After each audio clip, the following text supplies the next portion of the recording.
They've been around since the beginning. But what do we really know about them? It's time to start asking questions. I'm Chris Brunt. This is PODRE.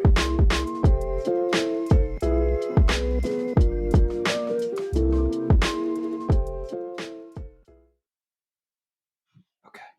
Tell us who you are. You just talk to it. Just talk to it, baby. Just talk to it. It's okay. I am Nico. I'm going to make podcast. You're going to make it right here. You. Okay, now for the episode of PODRE. Oh, PODRE.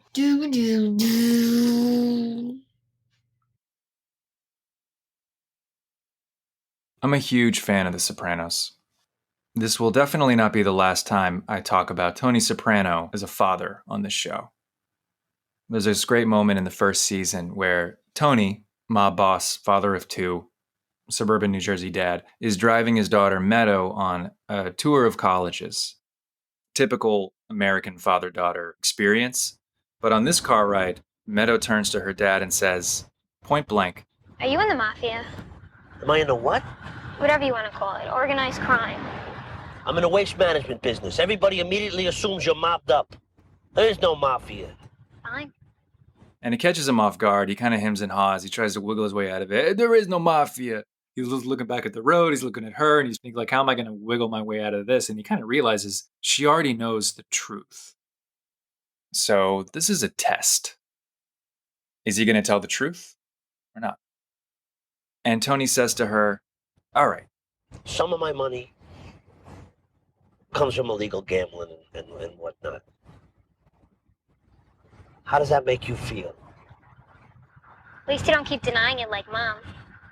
Even though Tony doesn't tell her the full truth, he doesn't say, yes, I'm the street boss of the DeMeo crime family, it gives her just enough. It preserves that bond that they have, right? It's just enough truth for her to still feel like they trust each other, you know? And then she opens up to him.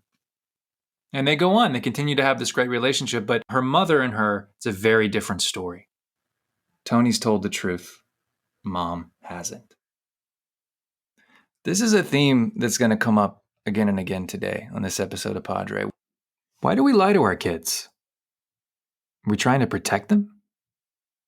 Or are we trying to protect ourselves? And how does not being able to trust your parents affect you as a child? What about as you grow into an adult? And how do you make sure, if and when you have your own kids, that you're being open and honest with them at the right time, in the right way, for the right reasons? I'm going to talk about all this and a lot more with my guest today, comedian and actor Baron Vaughn.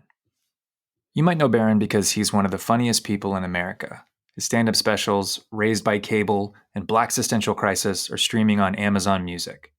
As an actor, you can find him on everything from the Netflix hit Grace and Frankie to Mystery Science Theater 3000 to BoJack Horseman. But I know Baron because he's my wife's best friend.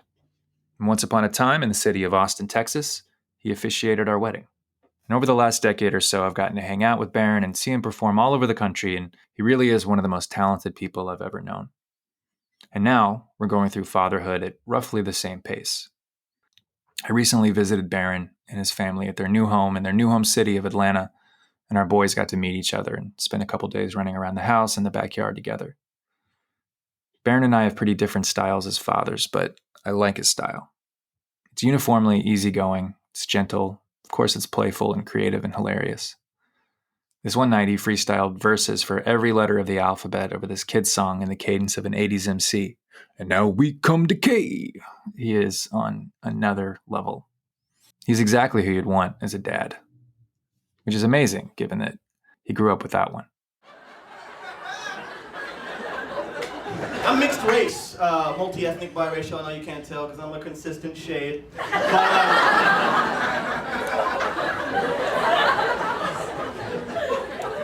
My mom was black and my father was absent. So I'm like half black, half empty. You know what I'm saying? Half full. I'm an optimist. I'm an optimist on that one. Don't get sad. Some of you just got sad. I'm like, why? now I know why you need to tell jokes. And don't get sad, because people shuffle up the Buffalo to me after a show, just like, oh my God, Mr. Comedian, do you miss your father? And I don't miss what I never had. There's no emotional attachment, no significance. It would be the same to walk up to me and say, do you miss your pterodactyl wings? Do you miss your ability to urinate Kool-Aid laced with crack? Do you miss your self-integrity? Because I'd rather have those three things. What's a dad gonna do? Play catch? I'd rather fly around making crackheads happy. That sounds like a weekend to me. Thank you, crackadactyl!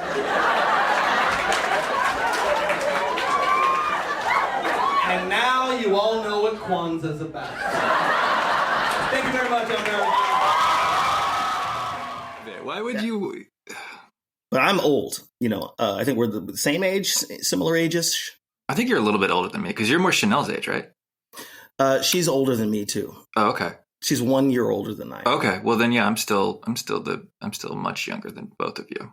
Well, okay. I'm still in my 30s. Let's put it that way. Whoa. I'm still in my 30s. Hey, it's the same for my wife, Rhiannon. She's 4 years younger than me. So I wish that there weren't completely different references for that little of an age range, but there really are. Oh my God, yes. It's a totally different cultural storehouse. She's talking Absolutely. about shows that I'm like, that's from the History Channel. Like this. The other day, I'm in the kitchen and I'm going, I'm just a teenage dirtbag baby. Oh, I remember that And she's song, like, yeah. what are you singing? Like, stop. And I was like, hold You on a remember second. that? Like, come on, that's the song of high school. And she's like, I've never heard that before in my Well, life. it's the song of my high school. I feel like I keep hearing, and I don't want the world to see you. Because I don't think, what is that, the Goo Goo Dolls or something? I feel The like Goo Goo Goo Dolls. I could not escape Goo Goo Dolls and Matchbox 20 no matter what I did. I hated that shit. Oh, So did I. So did I. But at some point it gets through and you're like, is it good? Or if I just heard it a billion times? It's kind of a good hook, but I fucking hate it. Mm-hmm. How's Atlanta, man? You moved.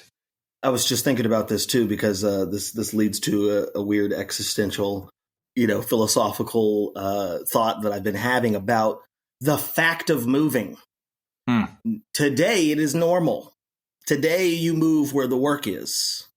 And I think about when I was a child and how abnormal it was to move. Yeah. Like, I feel like the 80s normalized, okay, well, I got to move 2,000 miles that way, but it used to not be that way.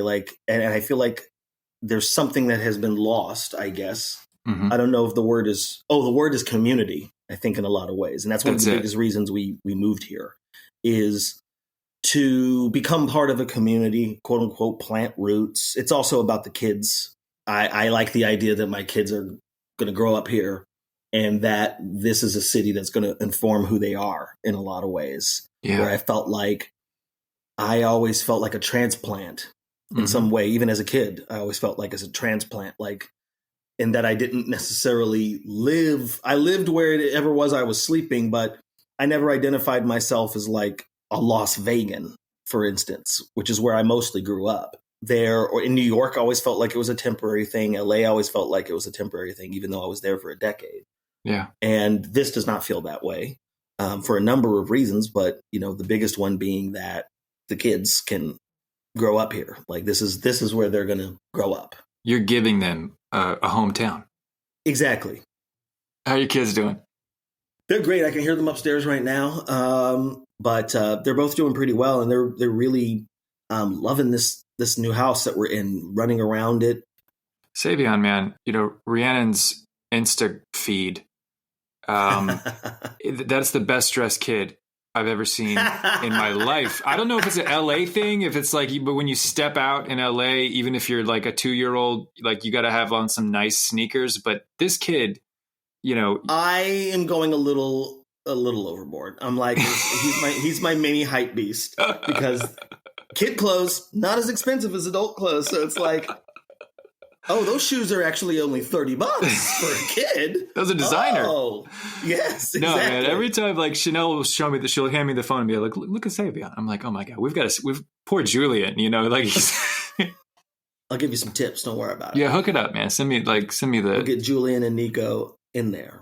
I wonder if you have that moment yet as a father where, whatever's going on, whether it's a happy moment or not so happy moment, whether you're being the kind of disciplinarian or just goofing around with him, where you sort of think to yourself, oh, this might be how my kids see me as a dad, either, one day or when they look back. Do you know what I mean? Wow.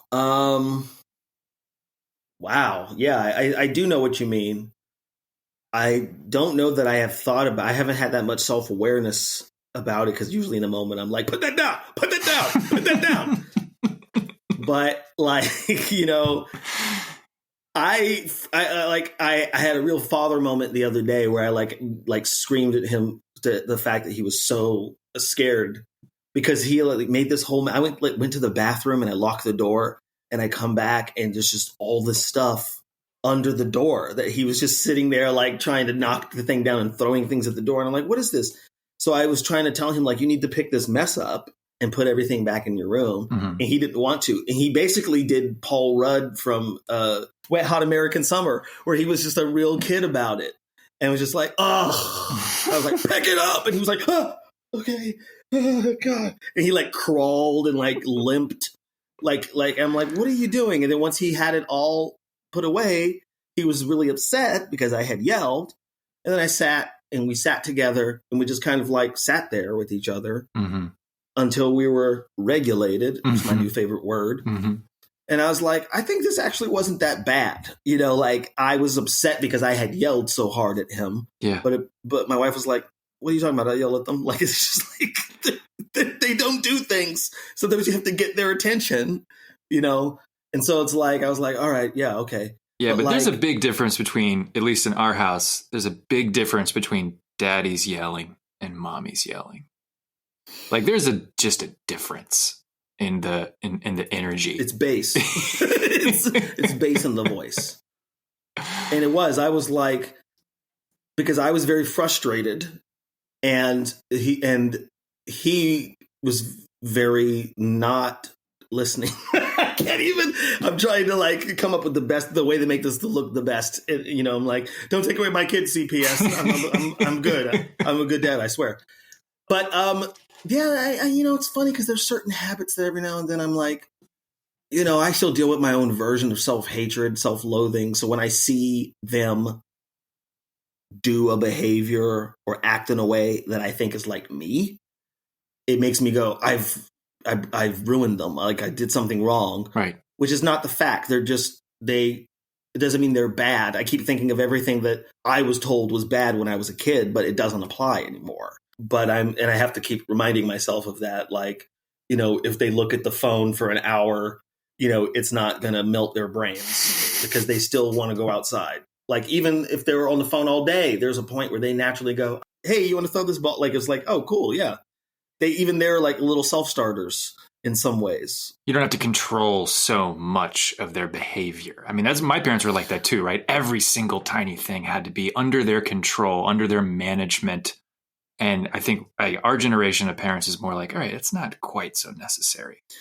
Yeah. And that's and learning that balance is the thing that I'm, still in the midst of, is like, I can't control everything. There are I can create like boundaries, parameters for them to be inside of. Yeah. And, but it's not going to be perfect. You know what I mean? And I have to be patient with myself and them. The level of patience that I have, I'm way more patient with them than I am myself.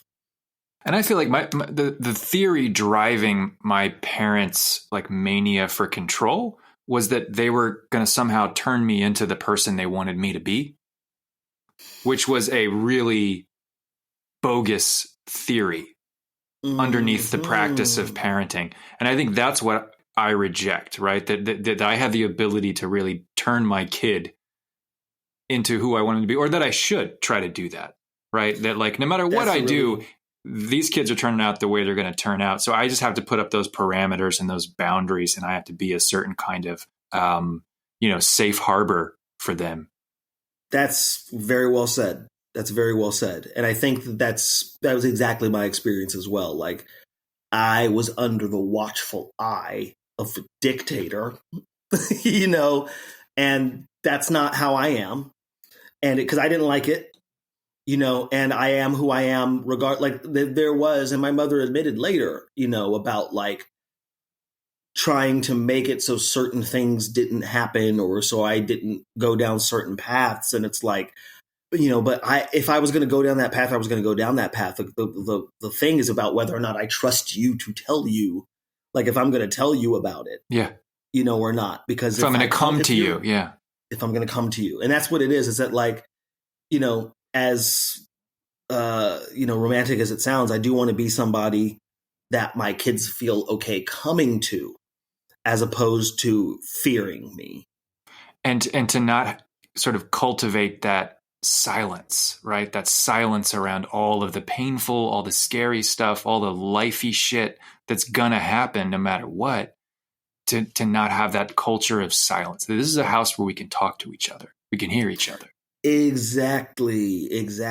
All right, so let's go then back to the beginning. We'll go Marin style here and talk about growing up. So you're from Las Vegas. Just tell me a little bit about where you grew up and who you grew up with. Okay, well, I mean, there was a place before Las Vegas, which was New Mexico. I was born in a small town called Portales. Portales, that's right. The Portals. That's a place I don't really remember. And then, because you left when you were how old? I want to say like 2. Okay, yeah. Of course, I don't remember it. And then I was in Tucumcari, New Mexico, until I was about 8-ish. And then that's when we moved to Las Vegas, Nevada. Vegas was a fully different experience, even though the thing that it had the most in common with New Mexico, at least the parts of New Mexico I grew up in, was it being the desert. So like this dryness, hot all day, super cold at night sort of thing was not new.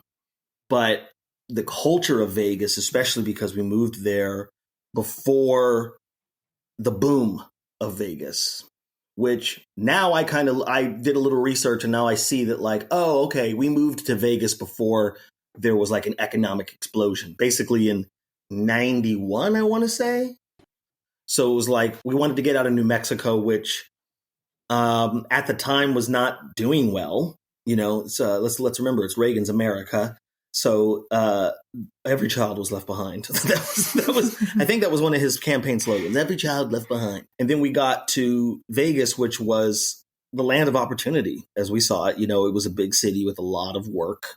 The Mirage opened. When the Mirage opened, it started this period of unending growth for Vegas. It was the fastest growing city in the country until the 2008 recession happened, And then my mother got hired to the Mirage. I think she was in the first fleet, the first fleet of hiring. And there was this crazy influx of kids. And Vegas did not have the infrastructure for the amount of people that were moving there that already had 10, 11-year-olds, in tow. So it was like suddenly there was just too many 11-year-olds in Las Vegas and there weren't enough schools to handle it. And it's you, your mom, and who else? My grandmother. Your grandmother. Yeah. So it's the 3 of you living together. Your mom's working at the Mirage.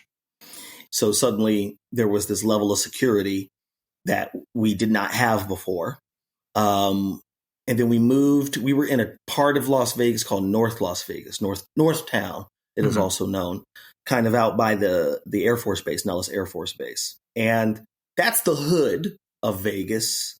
And the other thing that started to happen when the kind of the population boom of Vegas happened was, like I said, a lot of kids coming to Vegas all of a sudden, a lot of teenagers coming to Vegas, a lot of kids from LA. So there was this gang, almost like a corporate takeover where the Bloods and the Crips moved into Vegas, and any gang that was already there either fought them to keep their stuff or became part of them.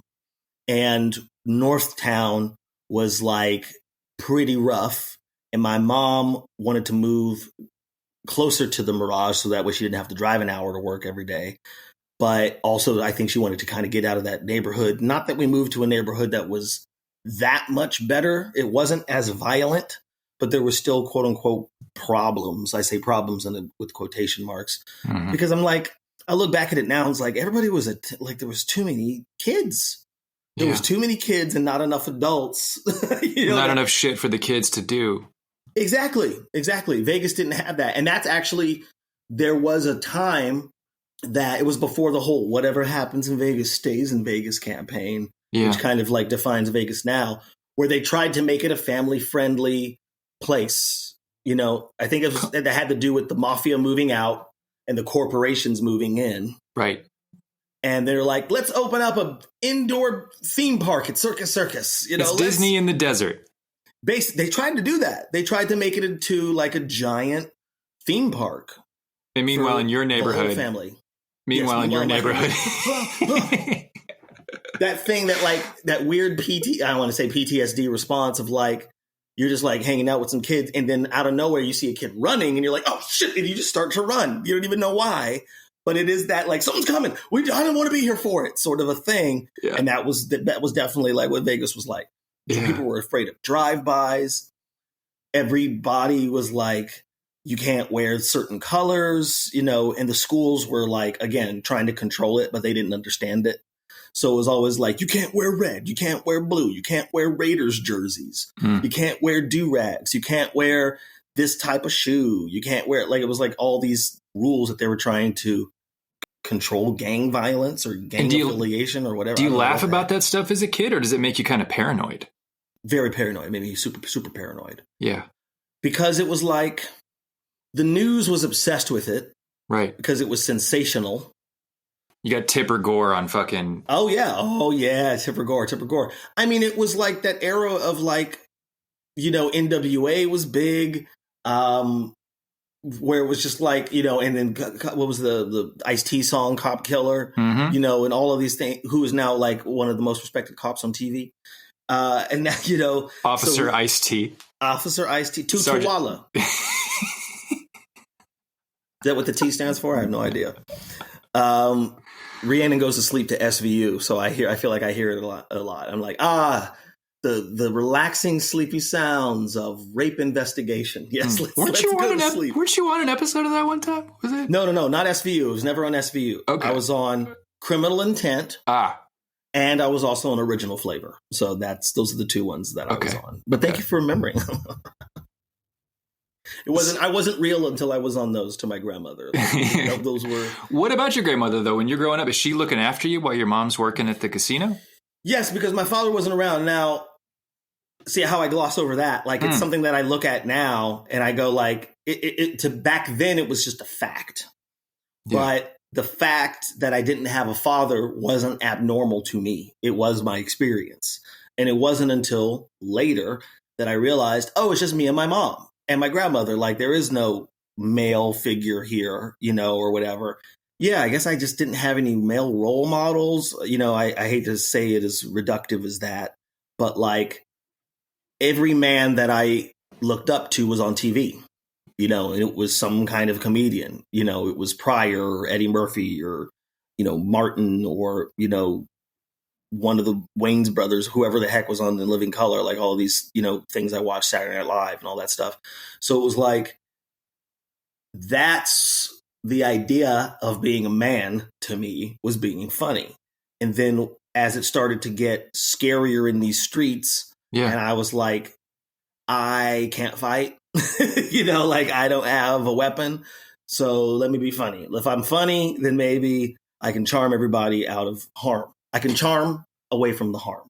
And that's what you feel like you weren't looking at guys in the neighborhood, like older guys, and going, I got to get more like that guy. You're like, I got to get more like Pryor to make it through this world. I got to be more like. Yeah, I mean, and that was entertaining to me. And I liked, I liked being funny, and I liked being funny at school, like making other kids laugh and all that stuff.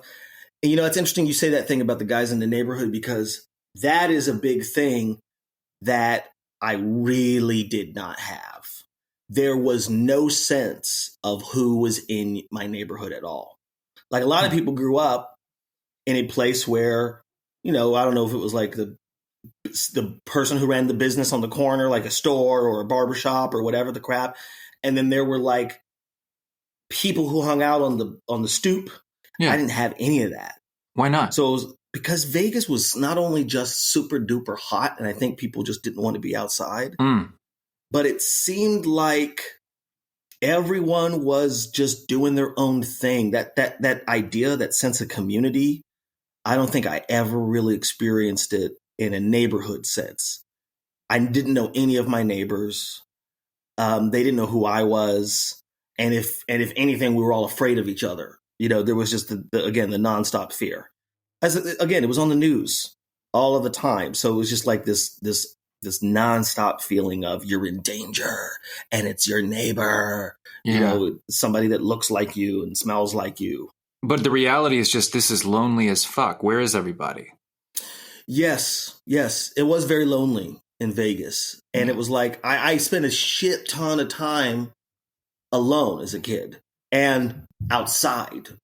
I would say I was latchkey because I was watching myself younger than I guess is supposed to be. If my mother was working, my grandmother was working, I came home from school and I was by myself for a couple hours every day. But there was this, loneliness. That is a good way to put it, What about your sister's dad? Was he around at all? Yes, that was my stepfather. My mother married him and he was the father to my sisters. And he was around. He was somebody else that was in Vegas. And, my mother and he recently divorced. Thank the Lord. Congrats. Yes, congrats to my mom. He was around because those were his daughters. But he was also working. Like, I felt like he and my mother were just working, and my grandmother too. My grandmother kind of was like, it's funny because I look back at it now and it's all like, I almost want to say that she was a bit of a drifter. Sometimes she was with us and sometimes she wasn't. And when she wasn't, I had no idea where she was. I didn't know who her friends were. I didn't know where she hung out. She had a car and I wouldn't doubt if she lived in it, here and there and stayed with her friends. But I don't know. I look back now and I go like, wow, was she homeless? Like, my grandmother was homeless and just like working this job. And then she would stay with us for a year and then disappear and then come back for a year and then disappear. That's what I remember. But you wouldn't ask her questions. Grandma, where you been? What's going on in your life? Ooh, asking questions. That was not a thing. I don't want to say I wasn't curious. I guess I just accepted that I was never going to get any answers. My grandmother and my mother, there was a palpable tension between the two of them. And my grandmother doted on me. And I don't know if it made my mom jealous or if she felt she was being usurped, as the primary parent. But they had a lot of tension that I think, probably dated before I even got there.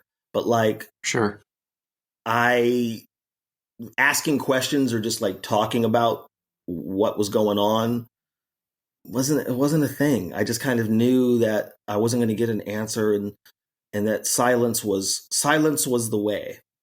Did you feel closer to one of them? Oh, I felt closer to my grandmother, definitely. Felt closer to my grandmother. How come? Well, my grandmother would take me places. She would take me places to run errands with her. And that's when I would experience her world a little bit. Like, she was the one who took me to the barbershop when it was time to get a haircut. There was a place in North Las Vegas that we always went. And, it's funny because I was talking to some friends about this, like the classic barbershop experience of like, the movie, where there's like a bunch of people talking about the news and talking about whatever the heck they're talking about. And then this black woman walks in and everyone went, shh. How you doing, young blood? And it literally was like best behavior. I went in, my grandmother was the only woman that would walk into there to get me a haircut and everybody shut the hell up the moment she walked in there. I could see from the window that there was action happening, and then we'd walk in and be like, oh, shit, there's a lady here, sort of a thing. So it was like, even my barbershop experience was fully silent. Yeah, and you're like, at ease, boys, come on, like resume the experience. I'm here now. Like, let me I didn't participate. even know, again, because silence was already my culture, at home. Like, again, I watched a lot of TV. My grandmother and I, when we were in her car, we would talk a lot. We'd listen to music. And we drove, I feel like I did a lot of road trips from Vegas to New Mexico to visit my great-grandparents, her parents. Just you and her. Just me and her. Yeah, we would drive back, and it was a long drive. I don't remember exactly how long, but we would, it was like 3 tapes that we would listen to over and over again, and then play the game where we called out every license plate from every state that we could find. Mm-hmm. But I remember it was like Sam and Dave, Best of Sam and Dave. Yeah. I still love Sam and Dave to this day. Hell yeah. The Beverly Hills Cop soundtrack. And now that I think about it, I think it was the Woman in Red soundtrack. Do you remember that movie at all? No. The Woman in Red was this weird Gene Wilder movie, but the whole soundtrack was Stevie Wonder songs. Wow. I think I Just Called to Say I Love You was on that. Yeah. He had a song called The Woman in Red that was in there. All right. So you're growing up with your grandmother, your mother, eventually your stepdad. What's your relationship like with him when you're growing up? Not good. Not good. It was very... I don't know if he thought that he was aware that I had no male presence, and he took it upon himself to be the dad that I never had, I guess, but we never got along. He was a very severe person and a very, I would say, egotistical, kind of narcissistic person. I tried to stay away from him. I was a troubled kid as far as my mother and my stepfather were, as far as they were concerned, I was a troubled kid. I don't think that they really knew me, and that they, if anything, just tried to control me more than they tried to understand me. That was the tension, I feel like, that defined my middle school and high school years, as well as the fact that my mother was a bit of an addict. I'm understating it. I mean, it got more extreme as I got older, which I think was a combination of having more to deal with, like having this job and then having a husband and having a teenager that started to look like and or act like the guy who was like, I don't want to be involved, when she found out she was pregnant.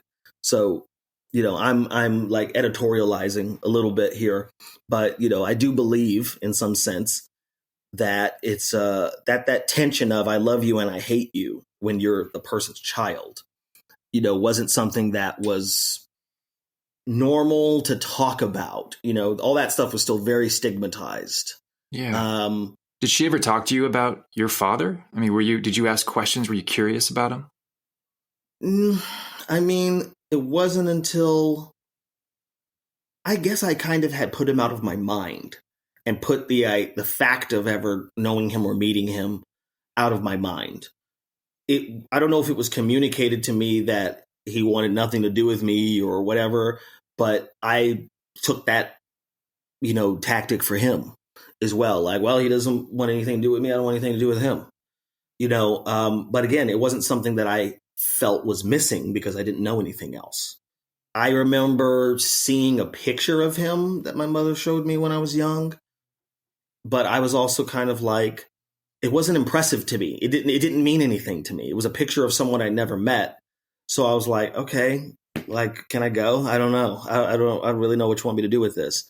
And then when my stepfather came into my life, I think that they thought it would be good for me to meet my father or something, but it didn't happen. I also don't know if, again, like I look back and I'm like, what was real and what was not? Like, did they actually reach out to him? Did they, or did they just say that they did? But they did tell you that they reached out to him? Yeah, and this was like in middle school. I want to say that like, oh yeah, we reached out to your father or something like that. But like, it didn't feel genuine. You know, like to this day, I don't even believe that they actually did. Because nothing came of it. Nothing came of it, but they also gave me a story as to why nothing came of it. Do you remember the story? They said that he wanted money to meet me. And I'm like, I don't know if that, I'm like, okay. I didn't know if they were saying it again. It felt like it was a card that was being played to keep me in control. Yeah, but that's a particularly brutal card. I mean, God maybe, damn. But I didn't think anything about it because I wasn't interested in meeting him. And they did this without my knowledge. So I didn't ask like, hey, I want to meet my dad. Is there a way to get in touch with him? It was like, sure. They just surprised me with this information while I was like in the middle of, eating a bowl of Fruit Loops or whatever the hell. Yeah. And they're like, we reached out to your father. I'm spitting out the Fruit Loops. I'm like, more like Unlucky Charms. Am I right? Which is what a lot of people are saying these days. Apparently, there's a horrible thing that's happening with Lucky Charms. It's making people sick. Did you hear about this? No. Lucky Charms is making people throw up. It doesn't matter. My apologies to General Mills or Kellogg's or whoever the hell. Post, the three cereal, the triumvirate, three cereal mega powers. I'm not on cereal Twitter, so I don't really know what's happening. Cereal Twitter. Oh, there's got to be a cereal Twitter. Hey, what happened to Waffle Crisp? Hashtag best goat. Captain goat Crunch. Cereal. What's going on with Captain Crunch? He's canceled. He's canceled. That French admiral. What the heck were we talking about? Oh, my father. Right. Yeah. And it's just kind of like, I watched a lot. I mean, my grandmother, even though she was in the wind, she loved TV. We all loved TV. So my grandmother's contribution, because I look back now and like, did she pay rent? Because I feel like her and my mom like thought about whether or not she paid rent a lot. But she did get cable for us. And cable was not yet normal. So I could watch all kinds of stuff. And I did. I watched HBO all of the time because I knew I wasn't supposed to, in a way, because I knew it was like for grownups. And I was like, it was an education to me. And by the time I was living in the place that was... Were you watching the comedy special on HBO? Oh, absolutely. Absolutely. Yeah, who do you remember? I was watching all of the HBO One Night Stands. That was like my jam. You know what I mean? So, and I also remember the hour specials. Like I remember George Carlin. I remember, Ellen. I remember Margaret Cho. I remember, Garofalo, Marin. You talked about Marin. I remember D.L. Hughley, and I watched Def Comedy Jam at night, when it was on, because it was like, I mean, all of these, because Martin was the first host of Def Comedy Jam, and Martin was huge. Like everybody watched Martin. So it was like Martin was on, Living Single was on, and Living Color was on. And then outside of those characters that they played on that show, I could see this other version of them where they're just standing up talking. Yeah. And that was like, I was like, what is this? Like, how can you just talk to an audience and it's funny? Like, I didn't understand. Like, that was like blew my mind. Yeah. At the time. But like, and I was, very much into sketch comedy and stand up. And I was watching SNL and I was watching Carol Burnett, and Hee Haw. I was taking in all versions of it that I could because I was curious about, at that age even, what does and doesn't translate, what is and isn't audience specific, what is and isn't generation specific. Like that there were things that I knew would make my mom laugh or my grandmother laugh that wouldn't make me laugh and stuff like that. So it was kind of like in the back of my mind already processing a lot of these things at that time. One time I was driving a van full of college students from Houston to Jackson, Mississippi. Was that when you were at was that Ole Miss? Yeah, no, this is when Chanel and I both taught at the University of Houston, and we taught a class that was we were taking our students to the Mississippi Delta, and we had to drive them out there in minivans. So I had a van, Chanel had a van, there was another teacher who had a van. So we're driving for hours and hours and hours together up the road, and I'm with college students. So we're going back and forth. Like I plug in my phone and play some music, they plug in their phone, play some music. And, after like 7 hours, we're kind of sick of it. we started listening to comedy, and we start getting the stand up going. And I mean, it was like the 12th hour we're on the road that day, and I turn on Raised by Cable, your special, and Baron, I have never laughed so hard in my entire life. I don't know what it was about that environment, because I've heard that album 100 times. I've seen you do it live a bunch, right? But that car ride, those kids were crying. I mean, everybody was like in pain. It was like we reached a level of delirium together as we're driving down the highway, listening to that album all the way through. And I'll never forget it, man. It was just one of the most joyful experiences I've ever had with stand-up comedy. That's incredibly kind of you to say. Everybody needs to listen to that album. And, you know, my favorite bit on it was, the pterodactyl bit, right? Which is about your father. Yes, it is. We're going to have to cut that in here and play it, right? But you just cut to it. And it's also a perfect way, or at least I was aspiring to encapsulate, just like we've been talking about, like, I take it for granted that he wasn't around. It was just my normal. Yeah. So it wasn't until I got older and people wanted to ask me about the significance of not having a father that I realized that I was that I did have some feelings about it, and that my feelings were having no feelings about it, which ended up changing. But like the idea that like I would miss somebody that was never there was funny to me. That was the way that I kind of phrased it in that thing. And again, this has to do with watching all of these, different, again, types of stand up and really responding to the people who could take the pain, take the stuff that's deep and turn it into jokes. You made a beautiful film that I wonder if you'd be willing to talk about. There came a moment where you decided that you wanted to locate your father and get in touch with him. And can you talk about that process and what ended up happening? Well, something that you said earlier about like Vegas being lonely, I, at a point, realized how much I had internalized that loneliness and expected it and created circumstances in which I would always be lonely because it was the thing that felt the most normal or comfortable. And seeing how much of a closed off person, I guess, in a lot of ways I was, because I wanted to be able to control what everybody outside of me thought. That's the performance, sort of like that part of performance is that at all times I'm in control. I'm the one talking, or I'm playing this part that somebody else wrote. So I didn't, in a lot of ways, want to be seen, I think. And it started to grate on me. And when I was, and it's not like I hadn't been in relationships before, but I hadn't been in adult relationships before. And so as I got more, and it probably comes from like, again, watching comics that were older than me, also reading all of these plays and books and seeing all of these movies in which people are trying to really examine these things. I started applying this into relationships. I guess it's like I realized that like the way that I thought about myself in the world was very old, and taking my father for granted, or not understanding that side of my story, accepting silence as the rule in my family history. And when we talked about the past, no longer was working.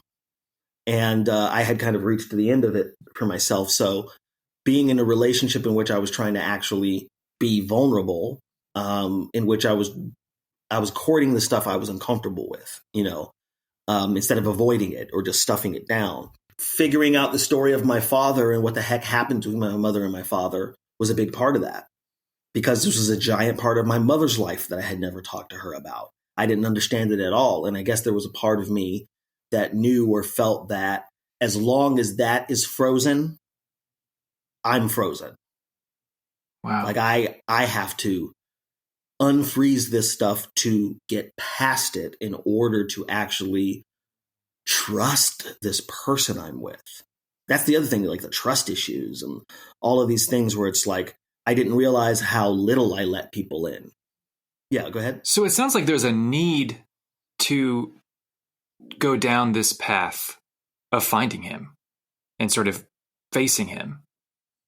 But it was the fruition, right? Like you'd already done all this work on yourself and sort of exploring yourself. It's the end of a coming of age story, really, the way you're describing it. And that now you're grown, and yet the sort of final piece, right? Or like the need has presented itself for him, but not in the conventional way, right? You didn't need him to teach you how to throw a ball when you were 8, right? It's as an adult, as you're doing all this stuff internally, right? This hard work of becoming the person you want to be. Absolutely, because the information I had about my father, or what happened between my mother and my father, or how my grandmother or how my great grandparents reacted to all of these circumstances, were bits and pieces of shards of images.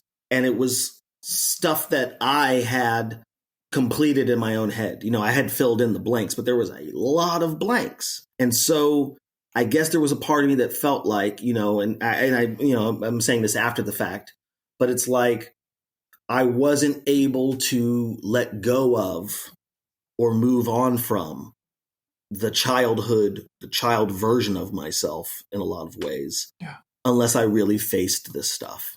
Yeah. Because the unknown element of it had stunted my growth in some sort of way emotionally. And I felt like I'm at this place now where I'm not afraid of these things. At least I don't think I am. So it's time to like open this box of worms. And my mother had done a lot of work on herself by this time. I had done a lot of work on myself by this time. So it wasn't like by the time I made that documentary and I was like, it's time to meet my dad, like my mother and I had this fantastic relationship, like completely, opposite from what my childhood was. She was a sober person. She's been working on herself. When did she get sober? I was in college when this happened. It was the same summer that I started doing stand-up, the summer of 2001. Wow. I remember it because I was in Boston for that summer. And her and I talked on the phone. We did a lot of like soul searching, had a lot of deep conversations. I bet. There's still many conversations to be had, but that was the conversation at that time. There was actually this exercise. You ever heard of Augusto Boal? No. Augusto Boal is this Brazilian theater educator and director and activist, and he wrote this book called Theater of the Oppressed. Oh, no, I know that. Right. So he got, I don't know if it was exiled from freaking Brazil for empowering people with the truth of their own story. Right. We did this Boal exercise on one of my theater classes, and it was like, it was like 2 lines facing each other, like 6 kids, whatever. We're all facing each other. And one line was the passive line and one line was the active line. So I was in the active line, which means when she gave us direction, we were supposed to embody it. So she said, all right, now look at the person across from you and imagine them as your oppressor, a time that you were oppressed, and imagine this person as that oppressor. And slowly, I want you to embody your physicality of being oppressed by that person. And so I kind of like turned into this cowering, like don't hit me, don't yell at me kind of boy. And then she said, and now I want you to turn into the body of your oppressor. And so I like stood up and like came into this body of like my mom. And it was like really, and my mom being this oppressor, if you will, but I was the one who was embodying it.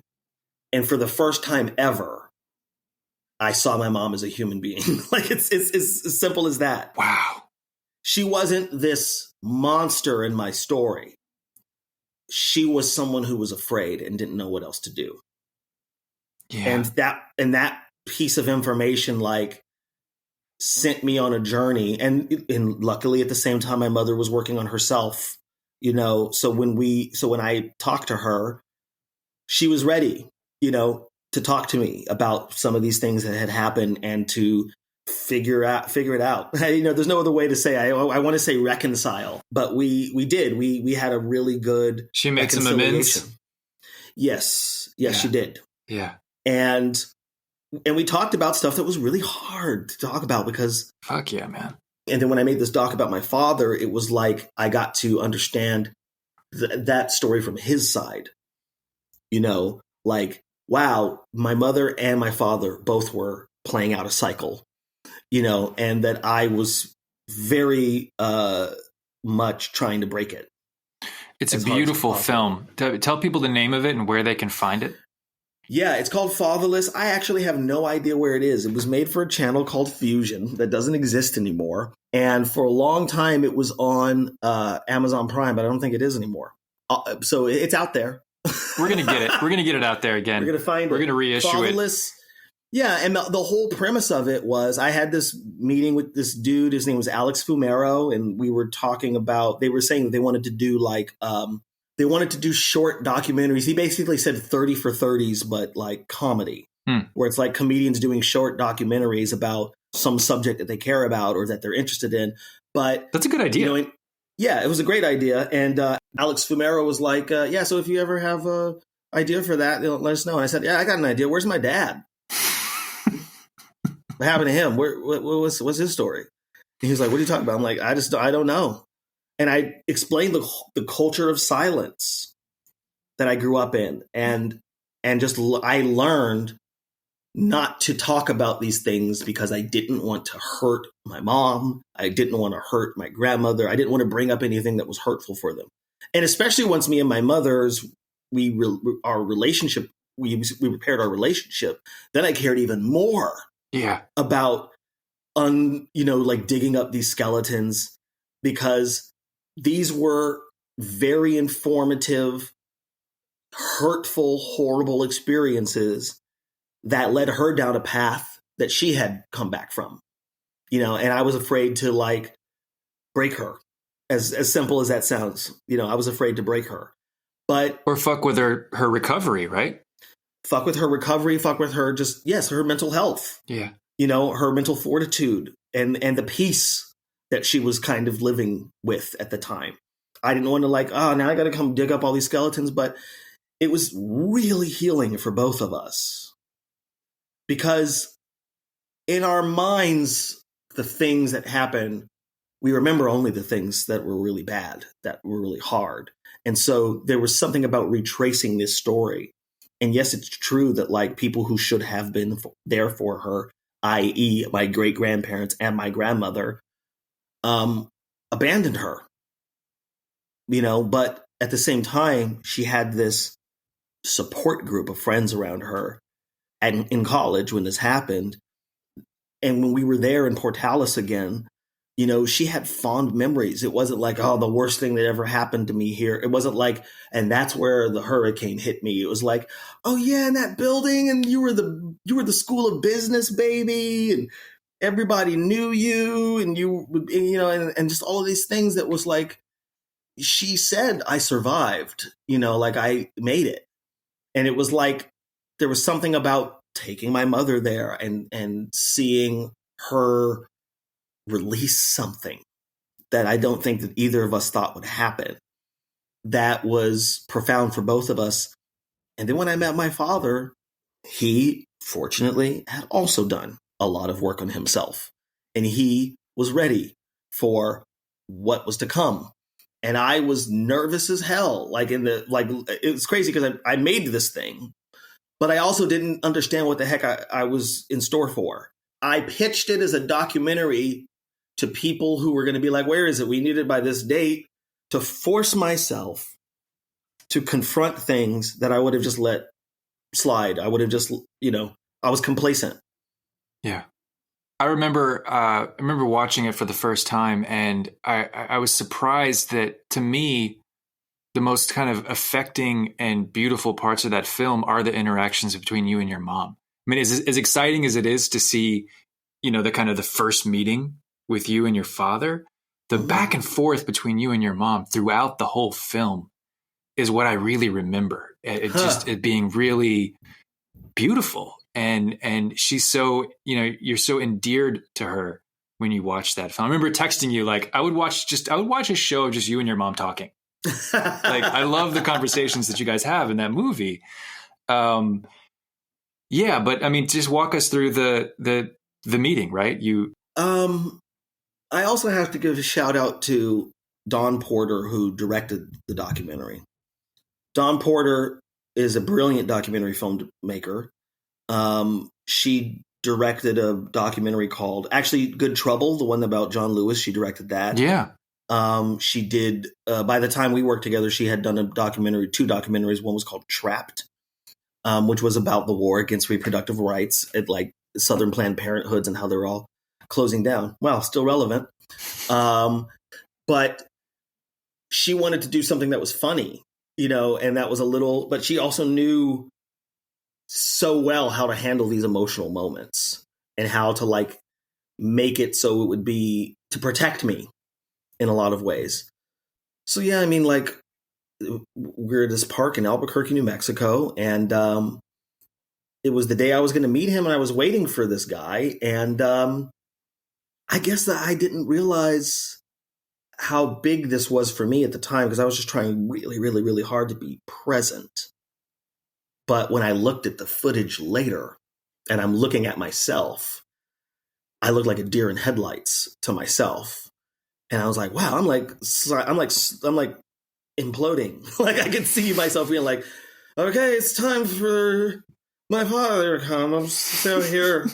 Look, there's a goose over there. And there's a duck over there. I wonder if they ever play Duck, Duck, Goose. Am I right? High five to no one, but just I was nervous. Of course. And I also didn't know what it was going to be like. I didn't know what he was going to be like. I didn't even know what he looked like. Had you talked to him on the phone at all? Did you talk to him on the phone to set it up? I never talked to him on the phone, no. Yeah. Dawn and Naima, and Naima was one of our producers. Shout out to Naima Jordan. I think they were the ones that were in contact with him. Mm-hmm. And they were the ones who had kind of engineered this moment, for us to meet in this park and to talk. And it was surreal. It was so real that it was surreal. And the story continues. The day after that, he took me to one of his favorite restaurants. It's like this Mexican restaurant in Albuquerque. No cameras. It was just me and him, which was great. And I remember it very, very, vividly, because I was sitting across this table looking at this man. We're having like, tortilla chips and all this stuff. And then at the end, we're leaving, and I go to the restroom to wash my hands, whatever. And I look in the mirror and I see his face in my face. Wow. And it was the first time I had ever, I can see my resemblance to my mom, right? But after looking at my father's face and studying it for 2 hours that we were at this dinner, and then I go in the bathroom and then I look up and I'm like, whoa, there he is. I just never had that experience to me. It made me kind of I literally jumped when I saw my own face, whoa. I do look like him. It's a trip, things. Right? It's a trip. It was crazy. Because, to most of humanity, it's the most normal thing in the world, right? It's so normal that you can't even perceive it. You can't even recognize it. But I had the same thing. I mean, I met my birth father at 30 years old, and it was, we hadn't spoken yet. I had no clue who this guy was going to be. I didn't know what he looked like. Nothing. And we met in New York. And I get off the subway and I come up the steps and he's right there. And I'm like, well, that's fucking him. He didn't need to do it. I'm like, hello, myself in 30 years. He just looks exactly like me, Wow. And it was a trip, man. Cause I didn't know my birth mother either. So I had never seen another human being who had my DNA. And that was one of the weirdest parts, so surreal that it's real. Yeah. And to sit this close to somebody on a park bench and have a conversation where you're like, it's crazy. So were you able to to maintain any kind of relationship after that? Or Absolutely. Like we have a pretty regular conversation, like every couple of weeks. That's great. I've gotten to visit him, and I think that there was something that, because at the time, I made the documentary, I was a couple of years into my relationship with my now wife. And I think that there was something about unearthing this story that I want to say cured, but like dissipated a lot of fears that I had about being in a family, as simple as that. My first son was born a year after I met my father, like to the month, not to the day. But it was like, wow, I felt like I was no longer afraid to be a father. And does he know your kids? He does. Yeah. We had the pleasure of going out to New Mexico. We went White Sands National Park around the holiday time and met up with my father and my sister. It's my sister by my father, who's also in my life as well. And we got to hang out. They love the kids. The kids love them back. I'm the first child of his to have a child. So I am the reason he's a grandfather. Yeah. And yeah, we've definitely been maintaining this relationship. Every now and then I get nervous, when I'm like, oh, I'm going to call him. We're going to end up talking for hours. And then I remember, oh, wait, he's an old straight black man. Like he's got 15 minutes of conversation in him at max, like at the maximum. He can talk to me on the phone and he's in touch with his feelings. But still, at maximum, he's got 15 minutes of conversation. So it's always like, I'm like, oh, okay, that was simple. That was actually not bad at all. Yeah. I'm excited for your next special, man. The parenting comedy gold, I know, is going to give us a gem of an hour one of these days. Well, I am working on something that's in that vein, and it'll be a little bit more in the one-man show, I think. Oh, okay. Category. Yeah. We'll see. I like solo that. Show. Yeah, I like that. The John Leguizamo show. Mm-hmm. A Tony Award coming your way is what you're saying. Oh! All right. Don't jinx it. Baron, thank you so much, man. I could talk to you forever. From father to father. Oh, boy. Hey, you know what? By the powers invested in me by this podcast, you're doing a great job. You're a great dad. Appreciate you, man. Back at you, man. All right. We'll talk to you soon. You guys want to hear some dad jokes? Yeah? All right. I met my dad. It's hilarious to me. I grew up without my father, and it's fine, guys. I'm fine. I've made my peace with it, right? And it's a simple story. It's a classic romance. My parents were young. My mom was 19. My dad was 21. She was like, I'm pregnant. He was like, not it. And then a couple years ago, I'm standing in a playground in Albuquerque, New Mexico, right? And as this man I never met walked towards me, I opened up my arms and I said, hey, remember when we never came here? Because if you start there, nowhere else to go but up, right? We got along right away. We had so much in common. It was kind of amazing. For instance, I'm a comedian and I'm an actor, and my father acted like I didn't exist for 37 years, and that's a Daniel Day-Lewis level of commitment, y'all. Talk about dedication to a role. That's an acting tip. Make a strong choice. Something like, I don't have a child. And then he nailed that part for 37 years. That's why I wasn't even mad when I met him. I was just impressed. I clapped. I was like, bravo. That was the role of my lifetime. I would now like to award you me. And he's in my phone now. I'm getting comfortable with him being in my life because I changed his number in my phone recently to be saved under his actual name. I had it saved under the black Santa Claus emoji for a really long time because there were some other kids he had to get presents to. What I'm saying is I now have 4 brand new adult siblings, okay? My little sister is 6 months younger than me. Do the math on that. X equals 2 women pregnant at the same time. 5 kids, 4 women, and when a man does that, he's looking for something. Clearly not condoms, but something. And that's okay if these jokes make you uncomfortable, by the way. It's fine if they make you uncomfortable because they are mine, and I refuse to abandon them. Thank you very much, everybody.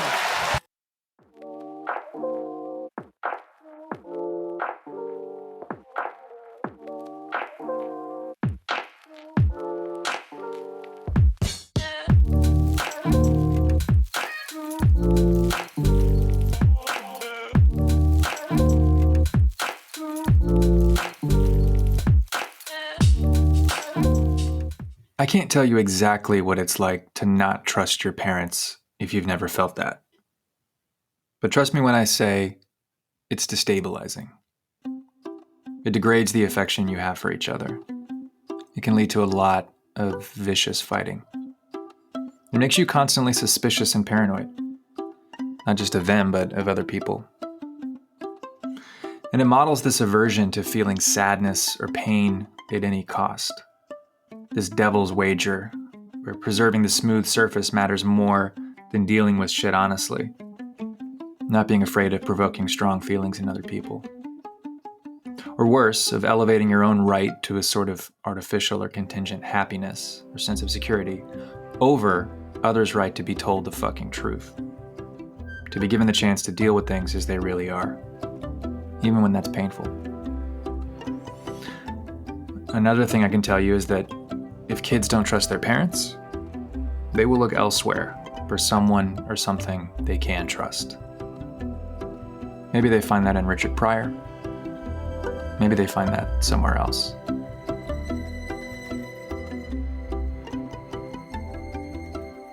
What Baron's story, and you hear it in the stand-up too, what his story makes clear to me is that one of the prime roles our parents play, whether negatively or positively, is to help us understand who we are, to help things click into place. That may sound obvious, but in real life, in real families, it's pretty complicated. And when a parent isn't around, we create ourselves under the terms of their absence.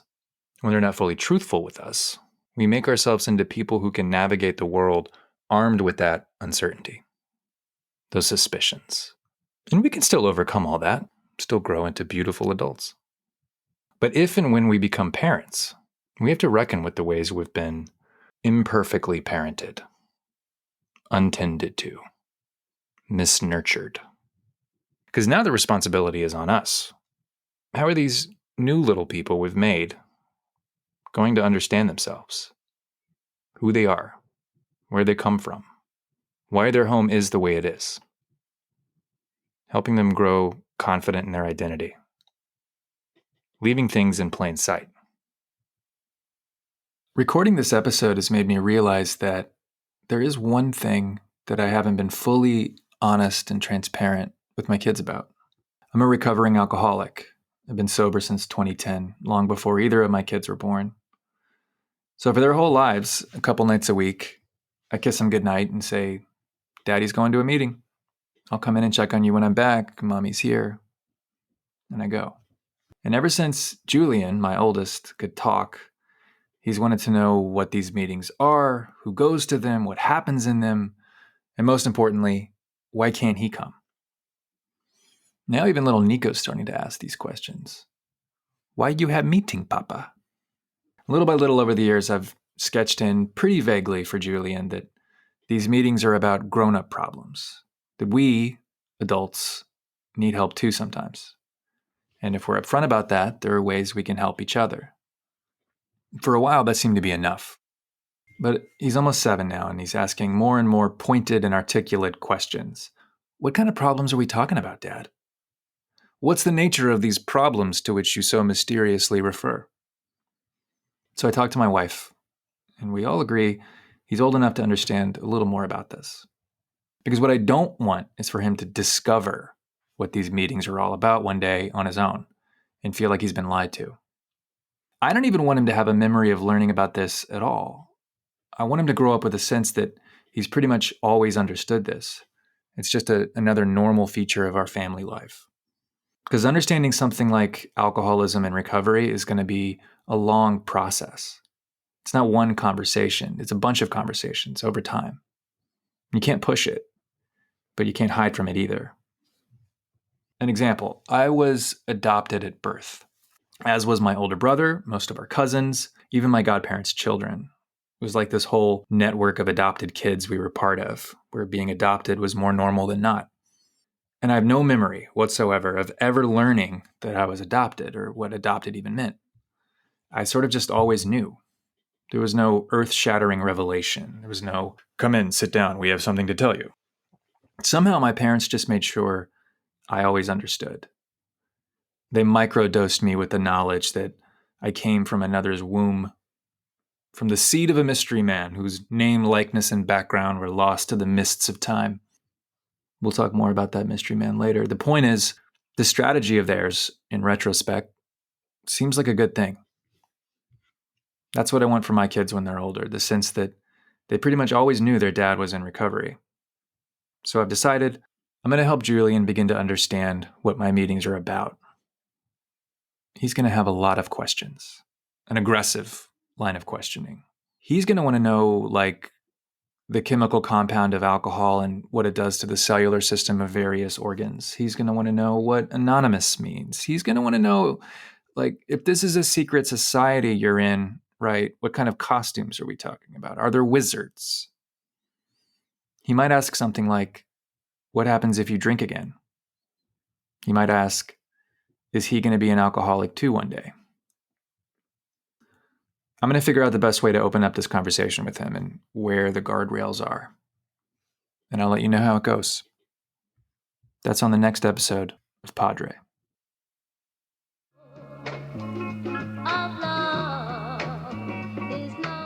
All right, that's our show. Join us next time when I'll be talking to writer and co-founder of N+1, Keith Gesson. Please leave us a review on Apple Podcasts. Tell your friends to download and subscribe. Help us grow this into I'm not going to say movement. I'm going to say scene. A whole scene of dads and the dad adjacent, or even just dad curious people who want to understand themselves and their kids and their parents a little better. Thanks for listening. See you next time.